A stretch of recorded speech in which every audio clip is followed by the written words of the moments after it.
Bonjour à tous. Aujourd'hui, je vais vous présenter la suite du développement de certains des dattiers qui ont été donc mis en germination en mars 2016. Certains dattiers, donc à peu près la moitié des dattiers, sont parvenus à se développer pendant plusieurs années. Plus le dattier donc grandit, plus il fait des feuilles imposantes. Et les premières feuilles que l'on peut constater sur le dattier, je vais vous les montrer, en fait ce sont celles-ci. Donc on peut les considérer comme les cotylédons de la plante, et parce qu'on voit que forcément le fût était forcément plus petit au moment où ces feuilles se sont développées, et on voit donc les feuilles sont plutôt longues et très étroites, donc elles dépassent rarement 2 cm de large, mais elles peuvent atteindre des longueurs de 50 cm.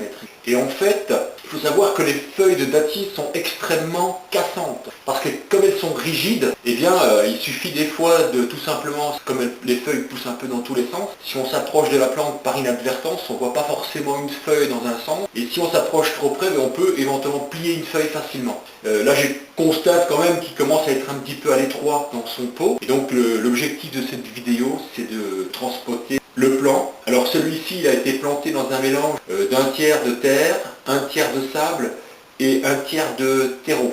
Donc là je vais procéder de la même façon. Ici je ne vais plus utiliser de billes d'argile, je vais essayer de lui favoriser le maximum d'enracinement. Là le fût il fait à peu près 2 cm d'épaisseur à la base, mais cette feuille là par exemple elle mesure, elle est même un peu découpée, donc elle se découpe naturellement. Vous voyez ici elle est un petit peu fissurée comme ça, regardez elle se découpe naturellement. Elle mesure en largeur, ouais, presque, oui, un bon 5 cm et demi. Dans les pots que j'avais à ma disposition, donc les pots de fleurs, donc qui sont en plastique. Alors j'ai ici donc deux pots, dont l'un fait à peu près 22 cm, donc 20 cm de large, pour à peu près donc 15 cm de hauteur. Celui-ci il est un petit peu plus large quand même, il fait 24,5-25 sur une vingtaine de centimètres d'épaisseur. Vu la hauteur du pot dans lequel se situe le palmier actuellement, je pense que ce serait quand même plus profitable qu'il soit dans un pot un peu plus haut. Pour avoir plus facile à dépoter après le plant, eh bien ce sera plus facile de le positionner dans un sac en matière végétale. Alors j'ai à ma disposition des vieux sacs en toile de jute, comme ceci, en sachant que le sac va probablement être condamné puisque avec l'humidité il va se décomposer. Le sac en toile de jute a été nettoyé, rincé donc avec de l'eau savonneuse, avec du savon de Marseille, et puis donc copieusement rincé. Donc je viens de positionner le sac à l'intérieur du pot, et dans lequel donc je vais positionner une partie du substrat. Pour la préparation du substrat, donc je vais utiliser un mélange identique à celui dans lequel a évolué le palmier, puisqu'il s'est bien développé dans ce substrat. Donc je vais utiliser un tiers de sable, que j'ai donc rincé. La terre, c'est une terre qui vient du jardin, une terre plutôt argileuse. C'est une terre que j'ai étalée et exposée au soleil pendant à peu près 48-72 heures. Et puis après je l'ai tamisée pour obtenir des particules plus fines. Pour la substance nutritive, et bien là j'ai fait un mélange de terreau potager classique avec un mélange de fumier de vache et de cheval. En proportion, j'ai dû mettre une poignée d'engrais pour 3 poignées de terreau. Voilà les proportions. Et maintenant je vais donc mélanger l'ensemble. Voilà, donc une fois le mélange obtenu, eh bien, je vais pouvoir maintenant remplir le pot.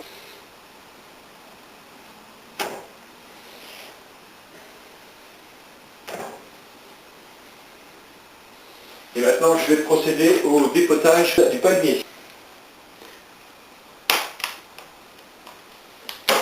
Voilà. Alors là je suis arrivé au bas, donc de ce côté-ci. Voilà. Donc maintenant je devrais pouvoir écarter. Voilà, et j'ai essayé de dégager le plan en même temps, mais je ne connais pas la rigidité de la racine, donc je vais quand même faire attention. Voilà. Je vais essayer de... Donc là on a le noyau, j'aperçois le noyau. Je vais vider un tout petit peu pour pouvoir avoir une charge sur la racine. On aperçoit les billes d'argile. Hein. Voilà, je peux dégager le plan. Voici. Vous voyez, donc là il est quand même temps de dégager le plan puisqu'il n'est pas vraiment, il n'y a plus vraiment de place pour se développer. Les racines sont toutes entortillées. Je vais dégager les billes d'argile. Je maintiens bien le plan. Hein. Voilà, toutes les vis sont retirées. Voilà. Je vais positionner le plan provisoirement comme ceci.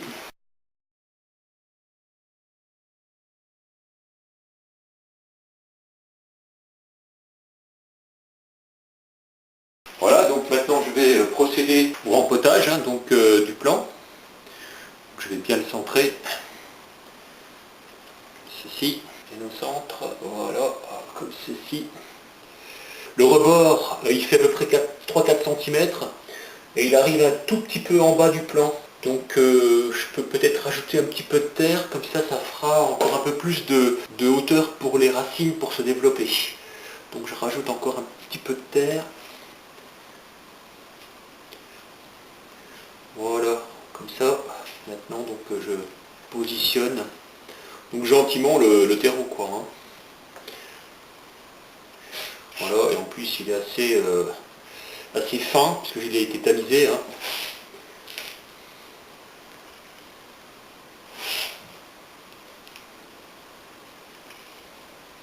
Donc on voit qu'il y a vraiment une transition nette entre les racines, donc l'hypocotyle, hein, l'anciennement hypocotyle, et vraiment la partie végétative. Hein. C'est vraiment radical. Hein.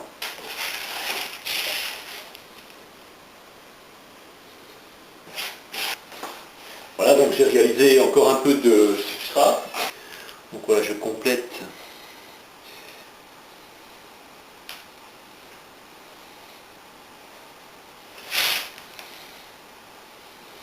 En sachant qu'une fois que je vais humidifier le substrat, il va se tasser un petit peu. Donc je pourrais encore en rajouter. Et l'objectif, si vous voulez, c'est de bien maintenir la plante verticalement. Voilà, donc là, le palmier, il est bien maintenu. Il est bien droit.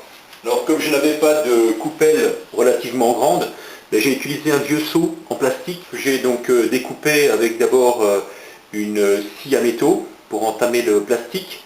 Et puis après, j'ai donc tracé à l'aide d'un compas donc, la circonférence à découper. Et j'ai utilisé donc la scie sauteuse avec une lame pour métaux pour découper le plastique. Voilà, donc ça va me permettre maintenant de positionner le pot de fleurs dans la coupelle.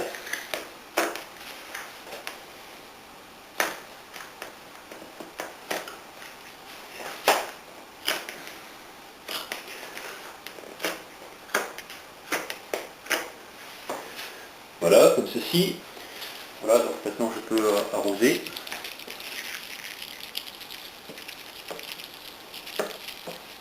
Là on peut y aller allègrement hein, parce que c'est un pot qui doit avoir une contenance pratiquement 5 litres hein, peut-être. Hein.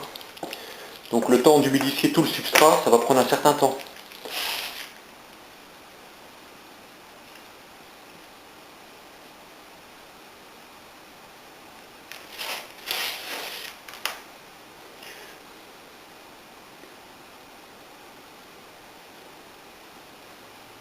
Voilà, là le plan il est pas mal. Je vois l'eau qui apparaît en bas. Voilà, donc voici le plan donc, dans son nouvel environnement. Maintenant, il ne reste plus qu'à laisser drainer un tout petit peu le pot avant de positionner la plante donc, dans son emplacement définitif. Voilà, donc j'espère que cette petite vidéo complémentaire vous a été utile. Et donc je vous souhaite à tous une bonne réussite dans vos entreprises de plantation hein, ou de germination. Et je vous dis donc à très bientôt pour de prochaines vidéos.